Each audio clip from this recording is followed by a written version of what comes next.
আজ নয়াদিল্লিতে বীর টিকেন্দ্রজিৎ মার্গে ত্রিপুরা ভবনের সম্প্রসারিত প্রকল্পের ভিত্তিপ্রস্তর স্থাপন করলেন মুখ্যমন্ত্রী অধ্যাপক ডাক্তার মানিক সাহা। এই প্রকল্প ব্যয় হবে প্রায় ৩ কোটি টাকা। প্রকল্পের আওতায় ৬টি কক্ষ, ২টি হল নির্মিত হবে। এটি ত্রিপুরা ভবনের পরিকাঠামোকে শক্তিশালী করবে এবং চিকিৎসার সুবিধা, শিক্ষা, সংস্কৃতি ও ব্যবসায়িক উন্নয়নের জন্য জাতীয় রাজধানীতে আসা রাজ্যের জনগণের সুযোগ সুবিধা বৃদ্ধি করবে বলেছেন মুখ্যমন্ত্রী। তিনি বলেন, বিকশিত ত্রিপুরার জন্য আধুনিক দক্ষ পরিকাঠামো নির্মাণে রাজ্য সরকার প্রতিশ্রুতিবদ্ধ।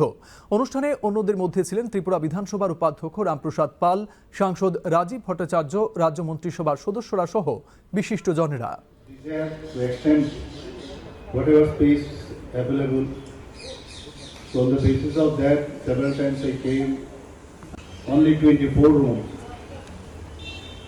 along with the big hall, which is being used as dormitory for the students or for players and all these things.